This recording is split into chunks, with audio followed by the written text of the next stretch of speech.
We've all heard that email is a really powerful marketing tool that probably shouldn't be ignored. As a complete beginner to email marketing, how do you even get started with growing a list? Is it possible to grow a list even if you don't have a large following on social media? And can email marketing even be sustainable? Because sometimes it feels like it's too large a commitment. I've been running creative businesses for over 9 years now, and email marketing has always formed an important pillar of my business. I've worked with multiple different email platforms like MailChimp, Klaviyo, ConvertKit, and most recently Flodesk. I personally feel like it's a very sustainable and dependable source of marketing for artists. So when I started my art business about 3 years ago, including email marketing was a no-brainer. I'm going to give you my exact strategy that I would use today if I was a complete beginner starting with email marketing. Towards the end of this video, I'll also show you how I use Flodesk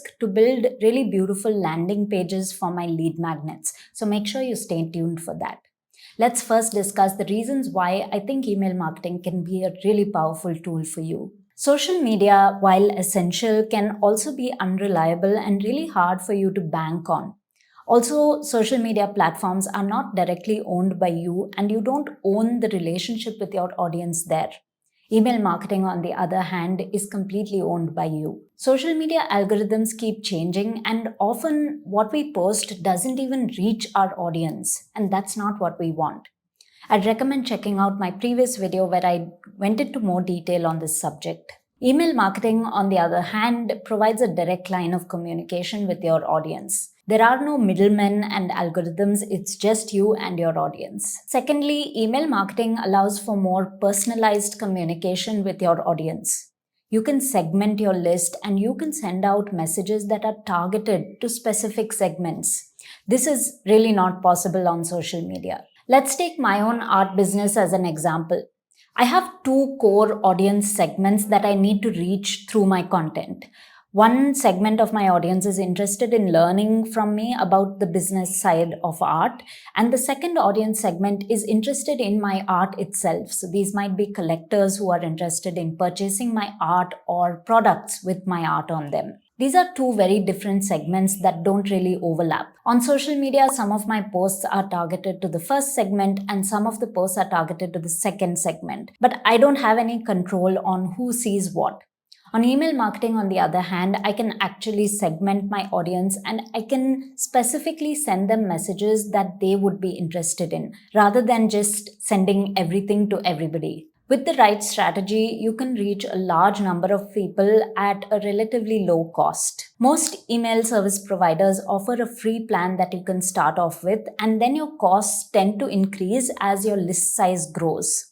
One of the reasons why I like using Flodesk for my own business is that the cost is a flat fee that doesn't change as your list grows. If you use the link in my description to sign up for a Flodesk account for yourself, you'll get a huge 50% off your first year, which is a huge help. Also, just so you know, this video isn't sponsored by Flodesk in any way. I've been using their platform for a year now and I'm just a huge fan. And finally, email marketing allows you to build a loyal community around your art. You can foster a deeper connection with your audience. I also think that email is something that's very customizable. There's no one right way that you need to do it. You can have emails where you take people behind the scenes into your process, or you can have long-form emails where you explain certain things. It's completely up to you to shape it up in a way that makes sense for you and give it a form that you really enjoy. Okay, so now that we've established that it is important to have an email marketing strategy, let's dive into my exact strategy that I would use as a complete beginner to email marketing. One of the most effective methods I use to get people onto my email list is through lead magnets. If you have different audience segments, then you're going to want to think about what lead magnet could be perfect for a particular audience segment. For example, somebody who's interested in beginner gouache tips might not be the same person who's interested in buying fine art from me.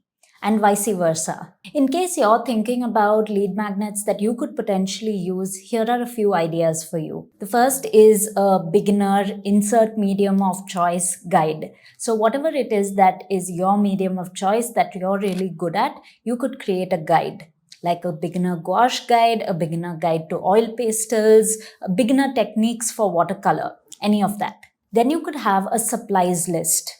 If people are really interested in your artwork and they want to know how they can get similar results for themselves, they might be interested in knowing what supplies you are using and recommend. This is also a great opportunity to add a few affiliate links. A third and simple idea could be to just offer a discount code or early access to art and products. If you're selling fine art originals, then providing early access could be a great enticer for somebody who's interested in your art. There is only one of each painting, so if they have early access, they might be able to grab what they want. Similarly, providing a discount code for people who are on your list is a great benefit. If you're selling products or merchandise with your artwork on them, then you could give this as a special discount only for people on your email list. Then you could have a mini course. For example, you could have a 20-minute video lesson that's exclusively available for people who sign up to your list. This could take them through a particular skill that maybe they can't learn anywhere else. For example, how to sketch birds. Another idea is to have a printable sketchbook prompt list. A lot of artists love creating in their sketchbook, but sometimes they run out of ideas. You could provide an inspiring list of prompts and people would happily give you their email ID in exchange for that. And finally, you could provide one of your artworks for free as a downloadable, which they can print and hang up as wall art, or you could provide it as a phone wallpaper.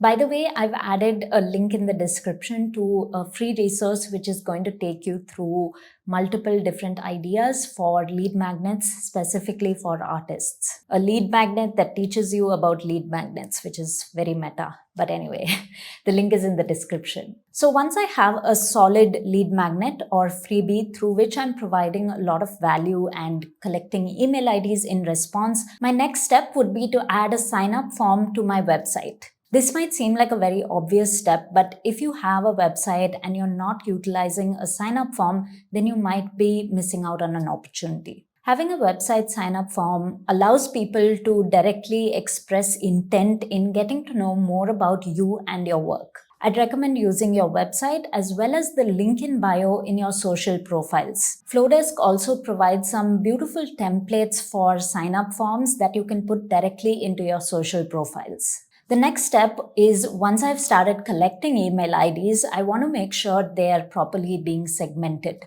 Even if you're not utilizing these segments for targeted messages yet, I would recommend setting up those segments from day one. I have segments based on what lead magnet somebody came in from. For example, I have a lead magnet teaching people how to use Pinterest. If they came in through there, then I segment them under creative entrepreneurs. Similarly, I have another lead magnet which is a beginner's handbook for working with gouache. If somebody signs up through that, then I segment them under gouache students. This step is crucial because it helps me keep my lists very organized and it helps me send out targeted messages. It also helps me make sure that I'm not bothering subscribers with messages that they may not be interested in. They only receive relevant communication based on what list they're in. Once I have all of this set up, the next step is welcome sequences. Most email providers give you some kind of automation tools which you can use to set up welcome sequences. Once somebody enters my list, again, based on the segment that they're in, I have a sequence of emails that goes out telling them a little bit more about who I am and what kind of art I create. My welcome sequence for somebody who signs up through one of my gouache-centered lead magnets is very different from the welcome sequence that I use for art collectors. If somebody signs up specifically for updates on my artwork and is interested in buying my artwork, then I segment them as collectors. In this case, my welcome sequence tells them a lot more about the art I create, the materials I use, and the fine art prints that I make. However, if somebody has been segmented as a gouache student or even a creative entrepreneur, then I tell them more about my studio, the work I do, I direct them to my Skillshare classes and to my YouTube page. These are the resources that I have that are useful for those segments. Okay, so now that we have all of these things set up, it's time to decide a frequency for our communication, and it's time to get consistent. For my own list, I send out a weekly dispatch. Most of my subscribers, regardless of what segment they're under, are also part of my weekly dispatch, where I send updates from my studio, tell them a little bit about what I'm working on, my process, and this information that goes out in the weekly dispatch is quite generic and relevant to all my different subscriber segments. While I personally send out weekly mailers, this does not have to be your strategy. When I started out, I knew that I wanted my strategy to be sustainable. I wanted it to be something that I could easily maintain. I didn't want to commit to something and then not deliver on my promise to my subscribers. So in the beginning, I tried to just send out monthly updates. You can send out monthly updates, weekly updates, or even quarterly updates if that's all you want to do. What's important is that you commit to a schedule that works for you and you stick to it. No matter what, make sure you block out time in your calendar to send out that email to your subscribers. The next step would be promotional mails. My weekly dispatch list is purely for building a relationship and nurturing my audience. I'm not trying to sell them anything through those emails. I'm purely trying to engage in meaningful conversations and give my subscribers more of a peek into my life in the studio. However, when I do have an offer that I want to sell to my subscribers, then I use promotional emails. I make sure that my promotional emails look a little different from my weekly dispatch so that my audience is not confused. I also try to keep my promotional mails to a minimum. I don't want to overwhelm my subscribers and I don't want to ruin the relationship that I've built with them. I would make sure that I send out my promotional mails only to the segment that it's relevant to. If I release a new collection of original artwork, I would only promote that to my collectors segment. And if I've released a new Skillshare class about the business of art, then I would make sure that I only send that to the artists and creative entrepreneurs in my list. This is where the power of segmentation really comes into play. And finally, maintaining a clean list is crucial for improving your delivery rates. Over time, you'll see that a lot of your subscribers stop engaging with your emails. They become inactive subscribers as opposed to active subscribers. The way to keep your delivery rates up is to make sure that you're sending out your information purely to your active subscribers. The way I do this is to create a separate segment where I add my inactive subscribers. When I send out my weekly mailers, I make sure that it's sending only to the active subscribers. This helps me get better delivery rates of my emails and it helps me get better open rates. This also makes sure that the people who are receiving your emails are those who are genuinely interested and engaged. So we spoke about lead magnets, and once you have a lead magnet ready to send to your subscribers, what you're going to need is a landing page. I'm going to take you through a quick tutorial where I show you how I create a landing page on Flodesk. This tutorial also happens to be a snippet from my newest Skillshare class in which I teach you how to create and sell fine art collections like a pro. This class was my first staff pick on Skillshare, so I'm really excited about it. You can check it out through the link in the description if you're interested. As you can see, it's very easy for me to see the different sections on Flodesk that I can navigate to. I'm going to go into the forms section to create this landing page. I'm going to create a new form. You can already see here that I have a few different types of forms that I've created.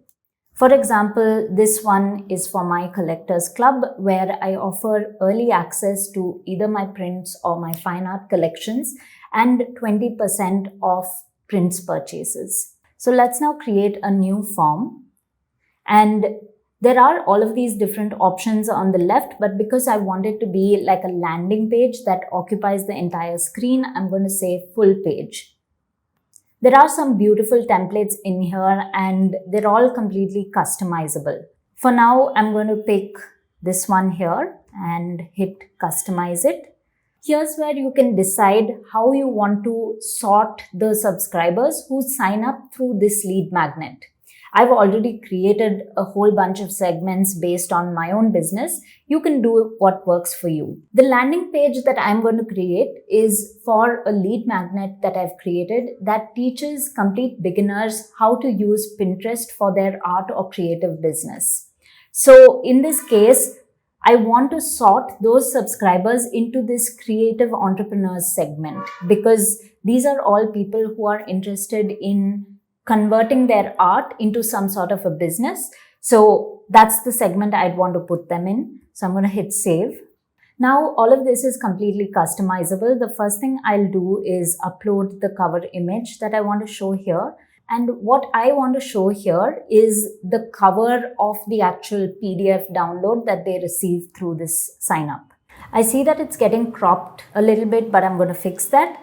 Now here you can have a few options if you'd like to, and based on the option that a person selects, they can be segmented into different segments of your list. But in this particular lead magnet, I don't really need that. So I'm clicking the background to get this page and I'm going to turn off preferences. All I want is to collect the first name and the email address. You see already that that's fixed that cropping that was happening here. So I'm going to leave it at that.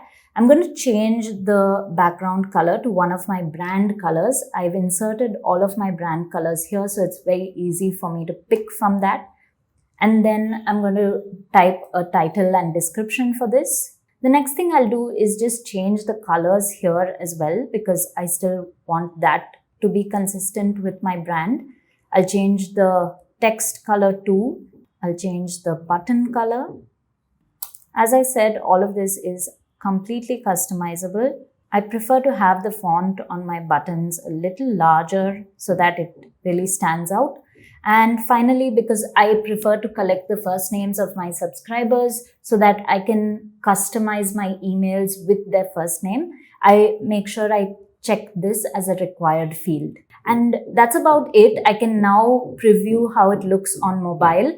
As you can see, the image has disappeared on mobile and I don't want that to happen. So I'm going to go back to editing, click the background again and select image on mobile to be turned on.